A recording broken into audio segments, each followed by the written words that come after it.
sachant que nous avons une large frontière, parce que la Lékoumou aussi a une large frontière avec le Gabon.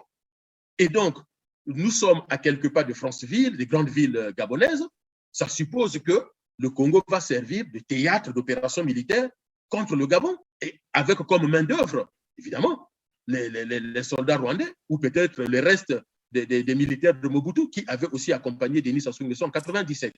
Donc voilà ce qui risque de se tramer. Mais M. Perrin, allons plus loin. Nous savons très bien que les relations entre Kagame et l'Angola sont des relations sous tension. Donc, en réaction du fait que les Rwandais vont être installés dans le Niari et dans la Lékoumou, à quelques kilomètres aussi des frontières angolaises, l'armée angolaise risque de réagir et mettre en exergue sa menace, parce que les Congolais ne le savent pas, mais l'armée angolaise continue toujours à faire des incursions au niveau de Kimongo avec la menace d'occuper Dolisie. Donc, je vous mets en garde et je mets en garde les Congolais que si les Rwandais sont installés dans l'allée Koumou et dans le Niari, nous avons le risque de réaction des Angolais qui risqueront d'occuper le Kwilu et le Niari.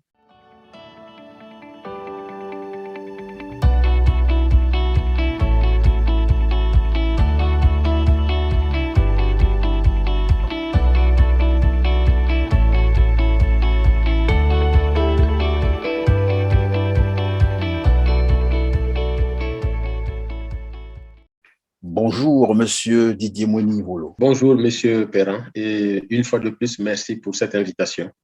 Merci. Vous êtes spécialiste des relations internationales, porte-parole du Congrès pour la Renaissance du Congo, le CRC. Avec vous, nous allons revenir sur la visite d'État du président rwandais Paul Kagame à Brazzaville.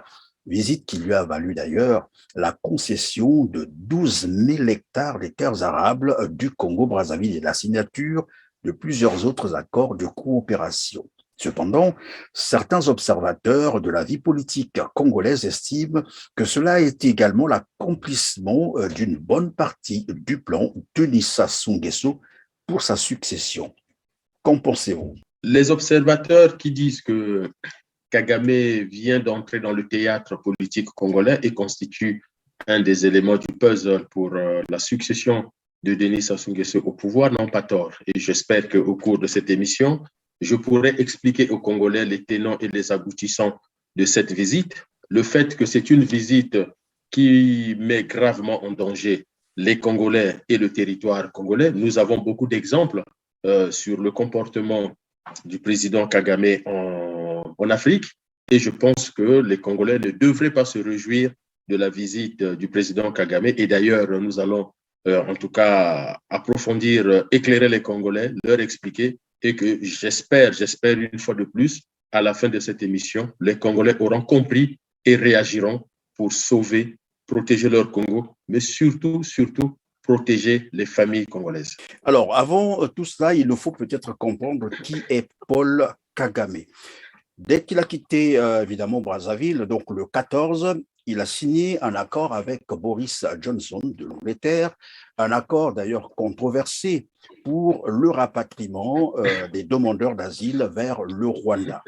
Alors, Monsieur Perrin, l'élément que vous soulevez, c'est très, très, très important parce que je ne pense pas que Télé Congo, Radio Congo ou la presse écrite au Congo ont pu faire le lien entre le fait que Kagame arrive à Brazzaville, signe des accords de cession de terrain, en tout cas les accords sur le foncier, pour reprendre le propre terme de Kagame, du président Kagame lui-même. Et dans la foulée, il y a cet accord entre le gouvernement anglais et le pouvoir rwandais pour que les demandeurs d'asile, c'est-à-dire pas que les demandeurs d'asile, les étrangers illégaux en Angleterre soient rapatriés, installés sur le territoire rwandais.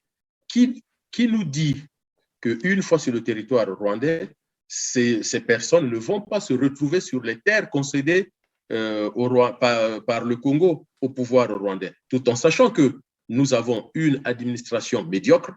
Il faut le savoir, l'État congolais est médiocre. Un des exemples de la médiocrité de l'administration congolaise, c'est le fait que tous les Congolais n'ont pas de pièces d'identité et de passeport. Une administration qui marche, c'est déjà une administration qui fournit les pièces d'identité, les pièces nationales à sa population. Extrait d'acte de naissance, carte nationale d'identité, passeport. Ça, on sait que c'est déjà difficile. Une administration qui marche, c'est une administration qui vous fournit les documents nécessaires. C'est-à-dire, lorsque vous êtes malade et que vous allez à l'hôpital, les médecins vous fournissent des ordonnances pour les médicaments, mais aussi des ordonnances pour les examens médicaux. Donc, notre administration est une administration malade, bancale, qui va contrôler les Rwandais ou en tout cas les populations supposées rwandaises installées dans nos territoires. Et dans le même temps, Kigali aura 150 millions, je crois, d'euros chaque année pour le traitement de ces supposés demandeurs d'asile ou des sans-papiers en Angleterre qui seront installés au Rwanda. Et le Rwanda va avoir 12 000 hectares dans les régions du sud du Congo pour faire de l'agriculture. Je pense que la concordance de ces deux événements laisse quand même à penser que le Congo, une fois de plus, est vraiment en danger et les Congolais doivent faire attention. Vous avez déjà amorcé, évidemment, c'est donc à cette personne qu'on a concédé à 12 000 hectares les terres arables du Congo-Brazzaville, dont la partie sud, bien entendu, puisqu'on parle d'au moins 3 départements, dont le sud du Congo. Que peut vouloir finalement cacher ce choix d'ailleurs de la partie sud? Très bonne question, parce que, alors déjà, lorsque le président Kagame arrive au Congo, comme tout Congolais, nous tous, on commence par disserter autour de cette visite. Mais j'ai suivi, peut-être pas tout le discours, mais une partie importante du discours de Kagame au Parlement réuni au Congrès. Déjà, bon, ce n'est pas l'objet de votre émission, mais on peut quand même s'interroger au nom de quoi un président qui vient vous dire au Parlement réuni en Congrès que je vais posséder 12 000 hectares de vos terres arables dans un pays où les populations meurent de faim, dans un pays où l'inflation est galopante, et puis l'ironie du sort, excusez-moi, M. Perrin, dans des territoires où l'agriculture, c'est l'élément, c'est l'économie de base de nos populations. Il faut savoir que 80% des populations dans cette zone, dans ces zones qu'on va donner aux Rwandais, 80% de la population active, puisqu'il n'y a pas de boulot, vivent de l'agriculture de subsistance. Ça veut dire que les gens vont être dépossédés de leurs terres, mais de quoi vont-ils vivre? Et d'ailleurs, lorsque le Premier ministre parle sur la chaîne RFI, réécoutez le Premier ministre. Le journaliste Christophe Boisbouvier rappelle au Premier ministre congolais qu'il y a eu un précédent avec les Sud-Africains installés à Ludima. Je dis en passant que c'est le village du chef de l'opposition qui jusqu'aujourd'hui fait preuve d'un silence assourdissant. Quand même, hein, dans le village du chef de l'opposition à Ludima, il y a des Sud-Africains qui sont installés et qui pratiquent soi-disant l'agriculture. Dites-moi, M. Perrin, qui mange Made in South Africa au Congo? Qui mange au Congo des produits sud-africains, mais produits à Ludima? Qui a vu ça dans un supermarché? Boisbouvier, Christophe Boisbouvier, journaliste de RFI, pose la question à Colline Makosso. Combien d'emplois les Sud-Africains ont créés au Congo? 0. Et vous savez quelle réponse le Premier ministre Colline Makosso a donnée à Christophe Boisbouvier? Ce n'est pas parce que l'expérience sud-africaine a échoué qu'on ne peut pas tenter avec les autres. Mais ça, c'est la formule de travail de Sassou Nguesso. Plus vous échouez, plus vous êtes médiocre, plus on vous donne des fonctions, plus on vous donne de la valeur. Donc, le système Sassou Nguesso, c'est un système basé sur la médiocrité. À l'époque, j'étais au collège, on avait appris, je ne sais plus si c'était la gestionnaire ou la comptable de l'hôpital, de la maternité Blanche Gomez, qui avait détourné des sommes d'argent. Quelques mois après, elle était nommée au CHU. Vous voyez, Blanche Gomez, CHU. L'expérience sud-africaine échoue. Au lieu de s'arrêter là, non, on va ajouter l'expérience rwandaise, sachant qu'avec les Sud-Africains, ça a déjà échoué.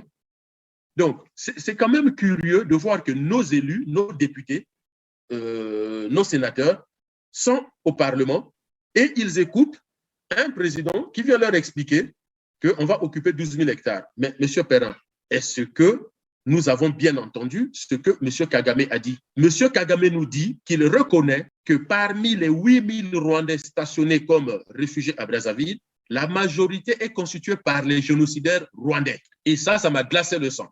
Donc, la communauté internationale, le HCR, le Haut Commissariat aux réfugiés, Denis Sassou Nguesso et son gouvernement, et Paul Kagame sont d'accord pour qu'on puisse pourchasser les génocidaires rwandais, tout comme les nazis, partout dans le monde, sauf ceux qui sont placés au Congo. Est-ce qu'on a compris quelque chose?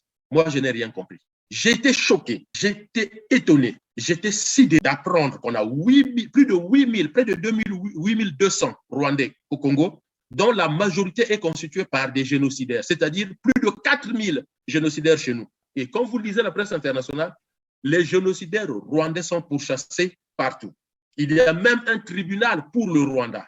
Et comment se fait-il que 4000 d'entre eux sont à Brazzaville tranquillement, assis, et aujourd'hui, il faut leur donner la nationalité congolaise, 12 000 hectares, et ils vont faire l'agriculture. Et curieusement d'ailleurs, nous apprenions qu'un des plus gros génocidaires, l'ancien ministre de la Défense rwandais, Auguste Bizimana, est mort à Pointe-Noire. Ses restes avaient été retrouvés à Pointe-Noire, alors qu'il était recherché par le tribunal international. Alors, puisque vous avez d'ailleurs rappelé que nous avons 8000 Rwandais, donc vous avez dit d'ailleurs des génocidaires, puisque c'est des gens qui sont arrivés au Congo pendant le génocide du Rwanda. Et donc, ce sont là les Rwandais, en fait, une frange hostile au pouvoir de Kagame. Et aujourd'hui, Kagame vient prendre les terres au Congo-Brazzaville. C'est sûr et certain qu'il va encore envoyer ces hommes au Congo pour venir travailler, bien entendu, dans ces concessions-là. Est-ce que le Congo ne court-il pas un risque d'importer finalement le conflit rwandais sur son territoire? Je vais faire un retour historique assez court, mais l'histoire assez récente. Si vous écoutez RFI, si vous écoutez Kagame lui-même ou le pouvoir de Brazzaville, si vous écoutez le Haut Commissariat aux réfugiés, tout le monde est d'accord sur un fait, sur les éléments que je vais vous donner. Vous pouvez vérifier. C'est comme vous avez dit, ce sont des génocidaires rwandais. Donc, quand Kagame prend le pouvoir, eux, ils ont échoué, ils fuient. Cette frange-là se retrouve au Congo-Brazzaville. Ils sont gérés par le Haut Commissariat aux réfugiés et ils ont des documents comme tout réfugié l'aurait. Sauf qu'il y a quelques années, compte tenu de l'amélioration de la situation au Rwanda, le Haut Commissariat aux réfugiés, le Congo-Brazzaville et le Rwanda tombent d'accord pour que le statut de réfugié politique soit retiré à ces Rwandais stationnés au Congo, puisque la situation dans leur pays permet à ces réfugiés de rentrer chez eux. Donc, les organismes et les responsables politiques que je viens de citer reconnaissent le retour au Rwanda d'une centaine de Rwandais et que les autres n'ont pas voulu, malgré les assurances, malgré les garanties, ils se sentent toujours en danger et donc ils ne veulent pas rentrer au Rwanda. Mais aujourd'hui, ils n'ont plus le statut de réfugiés chez nous. Normalement, ils doivent être remis au ACR.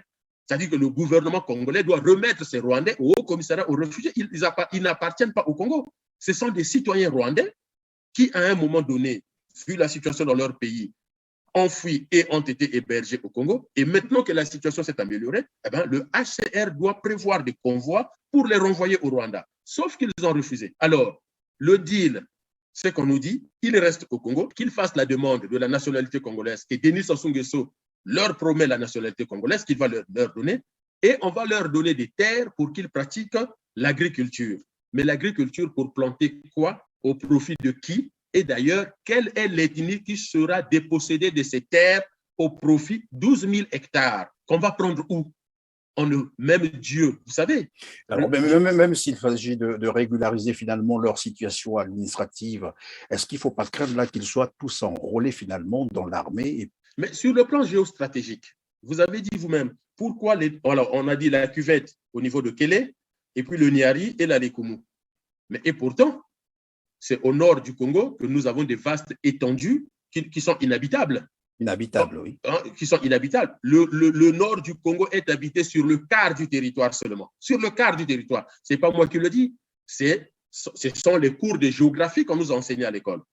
Donc, quand vous regardez au nord, au sud du Congo, vous avez une densité à peu près de 4,3 habitants au kilomètre carré. Au nord, on arrive à 0,8, 0,9 et rarement à 1,5 habitants au kilomètre carré. Donc, le nord est totalement sous-peuplé. Pourquoi on ne les installe pas là? Alors, pour revenir à la géopolitique de l'Afrique centrale, il faut savoir que Denis Sassou Nguesso nourrit les velléités d'installer son fils Christelle Sassou Nguesso à Brazzaville et son petit-fils Bongo au Gabon. Son petit-fils Bongo a passé une semaine dans l'une des frontières entre le Congo et le Gabon. Ali Bongo, son grand frère, a dit « Tu ne mets pas tes pieds au Gabon ». Il y a au Gabon une frange de Gabonais qui rêvent de voir ce jeune homme au pouvoir. Donc, l'Adekumu et le Niari, où on va installer certainement ces futurs agriculteurs rwandais, mais qui seront plutôt des soldats supposés agriculteurs. Supposés agriculteurs, mais puisque c'est des génocidaires, c'est-à-dire c'est des anciens militaires, c'est-à-dire des gens qui ont été aguerris au maniement d'armes et à la guérilla urbaine, à toute forme de violence. Quand on dit génocidaire, c'est quelqu'un qui est habitué à tuer. Attendez. Et donc, ces gens qui vont être installés dans le Niari et dans la Likumu, sachant que nous avons une large frontière, parce que la Likumu aussi a une large frontière avec le Gabon, et donc, nous sommes à quelques pas de Franceville, des grandes villes gabonaises, ça suppose que le Congo va servir de théâtre d'opérations militaires contre le Gabon, et avec comme main-d'œuvre, évidemment, les soldats rwandais, ou peut-être les restes des militaires de Mobutu qui avaient aussi accompagné Denis Sassou Nguesso en 1997. Donc voilà ce qui risque de se tramer. Mais M. Perrin, allons plus loin. Nous savons très bien que les relations entre Kagame et l'Angola sont des relations sous tension.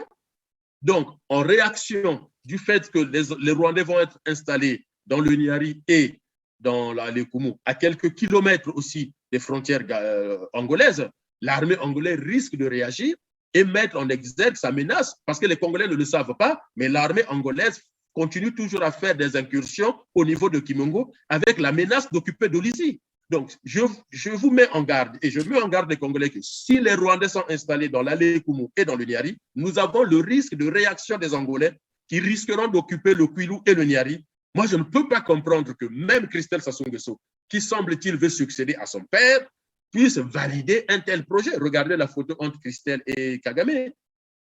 En politique internationale et en diplomatie, cette photo vaut des millions.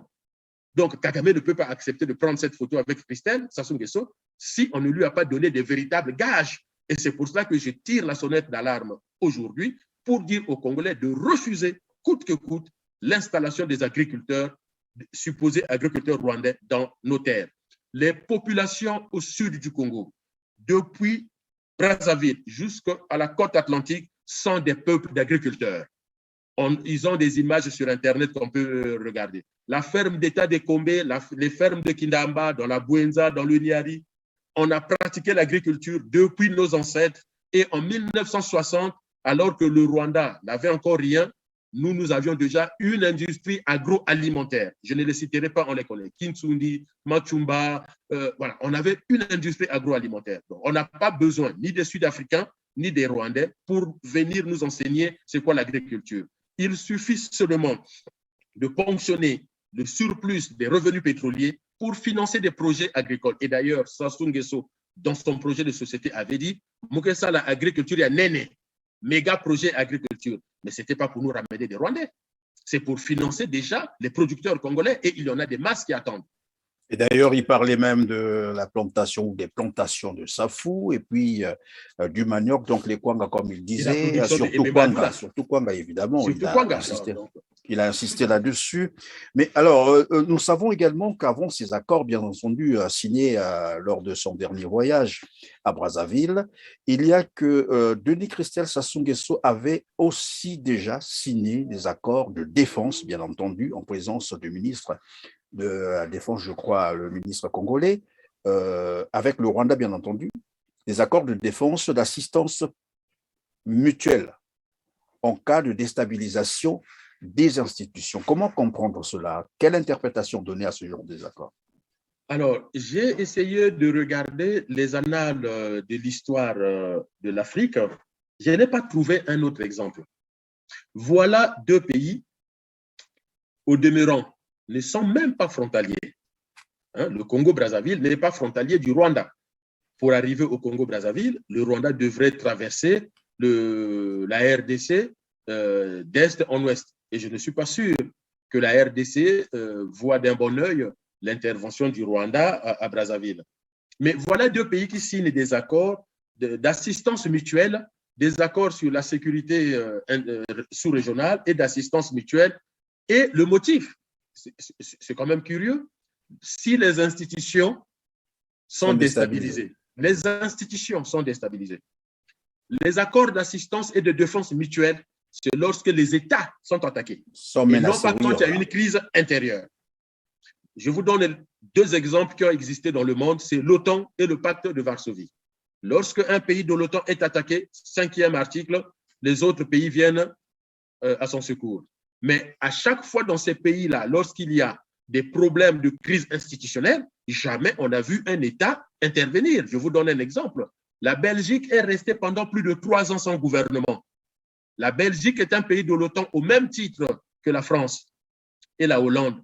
On n'a vu ni les Hollandais ni les Français intervenir pour occuper… Est-ce que, en d'autres termes, c'est une façon pour Denis Sassou Nguesso de dire au Rwanda, le jour où mon pouvoir est menacé, vous avez le droit d'intervenir? Denis Sassou Nguesso est en train de préparer certainement la succession au pouvoir, donc sa succession, donc son fils.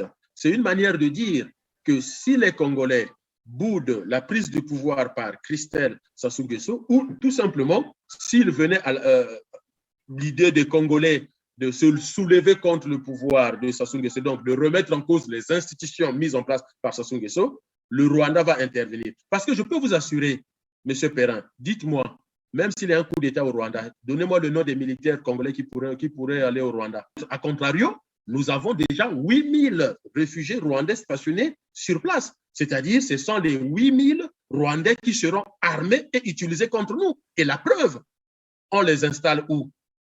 Dans la Lekumu, dans le Niari et dans la cuvette. Parce que même la cuvette est opposée au pouvoir de Sassou Nguesso. Donc, l'installation, le choix des départements, c'est d'abord un choix géostratégique avant d'être un choix agricole et économique. Puisque derrière, on n'a aucun projet. Kagame ne nous a pas laissé un projet agricole qu'on peut vérifier. Qui a vu le projet agricole des Sud-Africains? On nous dit que les Sud-Africains font l'agriculture à l'Udima, mais qui a vu les produits? Donc, c'est une menace sur la nation congolaise que nous voulons construire. C'est une menace sur les populations congolaises. Les Rwandais ne peuvent pas intervenir dans des problèmes internes au Congo, même si demain, les populations congolaises se soulevaient contre le pouvoir de Sassou. Personne n'a le droit d'intervenir. Je vous donne un exemple, M. Perrin. Lorsqu'il y a eu les printemps arabes, ça a commencé en Tunisie. Qu'est-ce que Michel Alliot-Marie, qui dit à Ben Ali que les policiers tunisiens ne sont pas assez outillés pour mater la rébellion, je vais t'envoyer les GIGN ou les policiers français. Mais tout de suite, en France comme en Tunisie, les gens ont réagi et ça a coûté la carrière à la politique d'Alliot-Marie. Depuis, elle a disparu. Personne, un État autre ne peut pas intervenir lorsqu'il y a des problèmes internes. Le jour où les Congolais se leveront contre le pouvoir de Sassou Nguesso, le premier Rwandais qui intervient, eh bien, les Congolais ont le droit de faire ce qu'ils veulent. Parce que ce n'est pas leur pays. Si les Rwandais veulent se battre, qu'ils aillent se battre à Kigali, mais pas à Brazzaville ou à Pointe-Noire. Alors, toujours dans le cadre, bien sûr, de la vente, bon, puisqu'on ne prononce pas le terme vente, parce que tout le monde se pose la question, est-ce que ça a été une concession? Est-ce qu'on a cédé simplement ou bien on a vendu? Personne, en tout cas, jusqu'à aujourd'hui, parce que même la durée de cet accord de concession n'a pas été à révéler. Au fait, comment comprendre ce genre de disposition ou cette disposition dans cet accord où on cède 12 000 hectares de terres arables du Congo au Rwanda, mais on ne dit pas la durée de cet accord? Alors, sur RFI, le Premier ministre Colina Makosso parlait de 25 ans. Mais je voudrais quand même rappeler ici, tout à l'heure, on parlait du Parlement réuni en Congrès, comment les députés et les sénateurs ont pu applaudir un président étranger qui vient chez vous et qui vous dit « Je viole votre constitution » et vous applaudissez. Monsieur Perrin, j'ai sous mes yeux la constitution congolaise, en tout cas la dernière en date, puisque Sassou nous en produit une tous les 5 ans maintenant. Évidemment. Donc, comment celle de 2015. Comment vous interprétez évidemment l'article 219? Je le lis. Article 219 de la Constitution de 2015. Nulle cession, nul échange, nulle adjonction du territoire n'est valable sans le consentement du peuple congolais appelé à se prononcer par voie de référendum. Ça suppose quoi?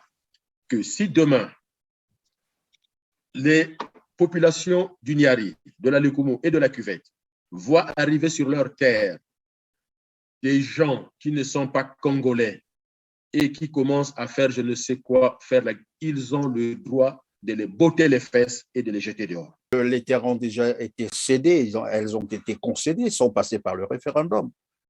Une fois de plus, c'est déjà fait là. une fois de plus, Denis Sassou Nguesso se présente sous son vrai visage de violeur de la Constitution ou violeur des constitutions. Voilà.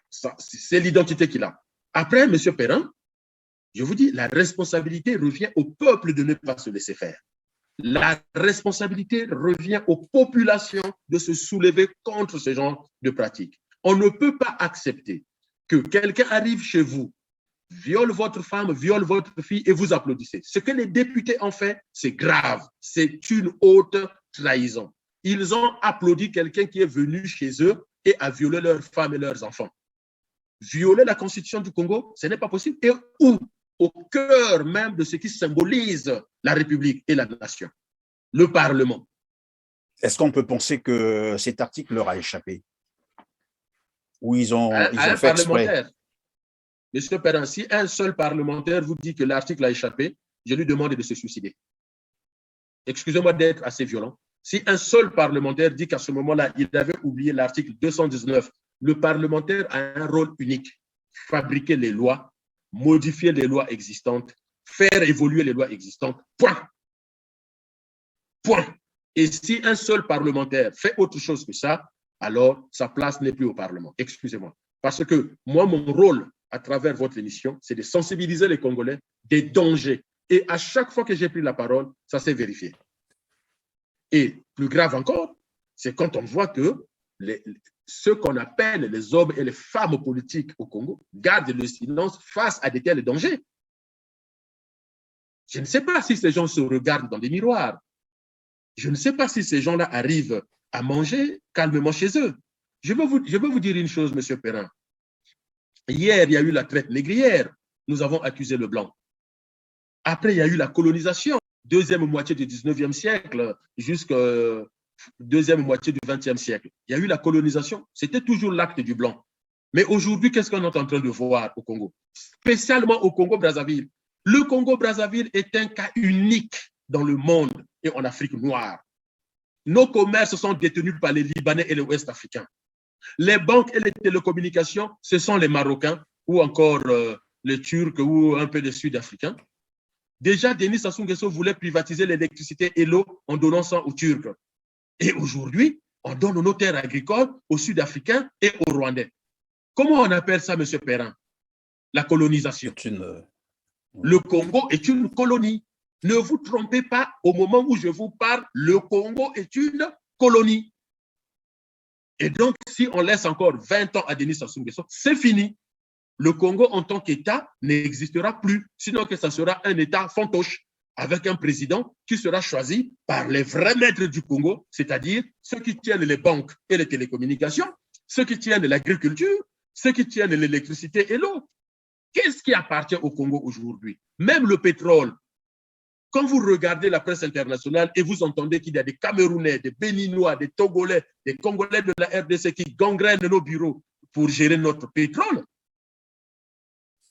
excusez-moi, moi je dis à mes parents, à mes compatriotes congolais, est-ce que nous avons besoin de psychiatres pour casser les chaînes psychologiques qui nous empêchent d'agir alors que nous ne sommes plus en danger. Nous sommes déjà dans le danger. Le danger n'est plus à venir, il est là.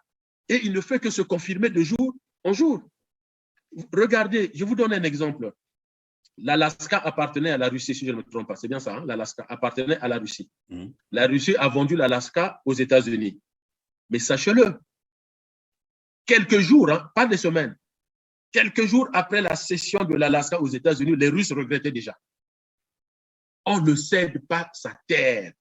Les Indiens d'Amérique appellent la terre la Pachamama. La terre vous nourrit, vous donne la vie, vous donne la naissance. Et la terre protège vos corps quand vous êtes morts. C'est sur vos terres que vous êtes enterrés. La terre vous protège. Et maintenant que vous êtes en train de céder vos terres aux étrangers, moi, je pleure quand je vois mes amis, mes parents du Kwilu ramasser les corps de leurs ancêtres non respectés par les Chinois qui cherchent je ne sais quoi sous la terre. Je pleure quand je vois mes parents, mes amis de la cuvette Akele et autres ne plus avoir l'eau de rivière à boire, de voir comment on est en train de maltraiter l'air. On ne joue pas avec la terre.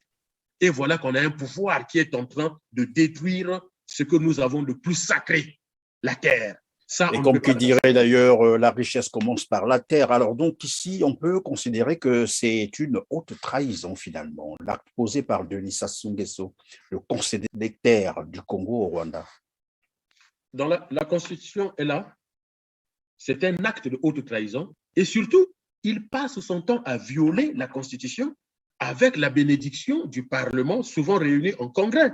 Dites-moi qu'est-ce qui reste, M. Perrin? Il reste la révolution. Il reste la révolution. Ça fait des années que je condamne ce système mafieux mis en place au Congo entre le pouvoir et l'opposition. D'ailleurs, pour garantir au chef de l'opposition qu'il aura ses prébendes, qu'il aura sa rémunération, on lui a donné même un décret. Nous sommes le seul pays où le chef de l'opposition est nommé par décret. Et c'est pour ça qu'il ne parle jamais, parce qu'il y trouve ses bénéfices. Dès lors que l'idée de décret a été soumise, j'ai dénoncé ce décret et j'ai dit, vous verrez qu'après signature de ce décret, le chef de l'opposition ne parlera plus parce que c'est ce qu'on appelle un acte de corruption politique. Et aujourd'hui, ça se confirme d'année en année, peu importe ce que le pouvoir fait, l'UPADS n'est jamais allé au fond des choses pour dénoncer le comportement du pouvoir. Nous allons être un pays qui sera le théâtre des violences, mais ça a déjà commencé avec les bébés noirs. Mais les bébés noirs, c'est des gnocchis à poêler. Le pire risque à venir. Je vous assure que le pire est à venir. Et en ce moment-là, il sera trop tard. C'est maintenant ou jamais. Alors, on va terminer donc avec cette question géopolitique, bien entendu, puisque la visite de Paul Kagame intervient, donc sa visite à Brazzaville intervient dans un contexte où il y a des vives tensions entre la RDC et le Rwanda. Quelle interprétation pouvez-vous donner donc de cette présence de Kagame à Brazzaville, Brazzaville qui a déjà été accusé par Kinshasa de commanditer un coup d'État contre Kinshasa? Vous savez, le Congo-Brazzaville a toujours entretenu de bonnes relations avec ses voisins, même avec la sous-région et toute l'Afrique. Mais depuis le retour de Denis Sassou Nguesso en 1997, nos relations ne cessent de se détériorer avec nos voisins, mais aussi avec les autres pays. On se souvient lors du processus de Kimberley, c'est-à-dire le processus de traçabilité de la vente des diamants. Sassou Nguesso voulait bien être présent, supposant que le Congo était un producteur de diamants, ce qui a été faux, puisque c'était plutôt les diamants de la RDC qui transitaient par Brazzaville dans comment on appelle ça, dans un trafic illégal. Alors, on connaît très bien les tensions qu'il y a entre la RDC, le Rwanda et l'Ouganda au niveau de l'Est. Et d'ailleurs, des organisations internationales mieux outillées que nous n'arrêtent pas d'alimenter, de renseigner sur le pillage systématique des richesses à l'est de la RDC par le Rwanda qui utilise ces richesses pour son supposé développement. Mais on sait aussi les velléités de Sassou Nguesso qu'on appelle empereur. Donc, il veut tisser un peu sa toile un peu partout, qui joue de ses contradictions, qui joue de ses tensions. Mais je dis aux Congolais de faire attention. Le Congo est un pays faible. Le Congo est un pays faible. On a une armée qui est faible parce que notre armée n'a pas mené d'opérations militaires à l'extérieur. Notre armée n'a jamais fait face à des guerres civiles qui ont duré comme l'armée angolaise ou comme l'armée de la RDC ou encore l'armée rwandaise qui est une fille de l'armée ougandaise et on connaît la violence de l'armée ougandaise. Donc, en termes géopolitiques, nous jouons déjà avec le feu. Ça, c'est très clair, nous jouons avec le feu. Et celui qui viendra après Sassou Nguesso va hériter d'un pays qui sera difficile à relever, sauf si vraiment il a, comme on dit, bien suspendu. Parce que ça va être très difficile. Mais le comportement de Denis Sassou Nguesso en Afrique, si on peut se limiter au niveau de l'Afrique, il intervient dans des problèmes centrafricains, mais toujours du mauvais côté. Il intervient dans des problèmes tchadiens. Les Congolais ne le savent pas. Mais vous savez, le président centrafricain Michel Djotodia, qui a bouté Michel Djotodia hors du pouvoir avec le soutien de la France, c'est Denis Sassou Nguesso. Puisqu'en contrepartie, il a accepté de payer les salaires des fonctionnaires centrafricains pendant, je crois, 3 ou 4 mois. C'est lui qui prend en charge toute la dépense de l'État centrafricain. Donc, il intervient un peu partout, mais de mauvaise manière, en cristallisant les haines, les tensions, et tout ça fait que l'image du Congolais pacifique que nous avions à l'extérieur est en train de disparaître. Aujourd'hui, quand ces populations vous croisent dans la rue à l'étranger, que vous dites vous êtes Congolais, vous êtes mal vus. Et à cause de lui. Et sur le plan intérieur, n'en parlons plus. il a déjà détruit le Congo. Ce qui nous reste aujourd'hui, c'est convaincre les Congolais d'aller vers la révolution pour que nous puissions bâtir notre pays, parce que sinon, ça sera trop tard. Eh bien voilà, c'est la fin de cette émission. Merci Monsieur Didier Mounivolo d'avoir répondu à nos questions. Je rappelle, vous êtes spécialiste des relations internationales et porte-parole du Congrès pour la Renaissance du Congo, le CRC. En tout cas, merci d'avoir disposé ce temps pour nous et pour nos téléspectateurs. Alors vous aussi, mesdames, mesdemoiselles et messieurs, fidèles téléspectateurs, merci d'avoir encore choisi votre canal Télar TV. N'oubliez pas de liker. N'oubliez pas de partager. Si vous nous avez rejoints pour la première fois sur Télar TV, alors abonnez-vous pour ne rien manquer des programmes Télar TV. On se dit donc à très bientôt. Merci.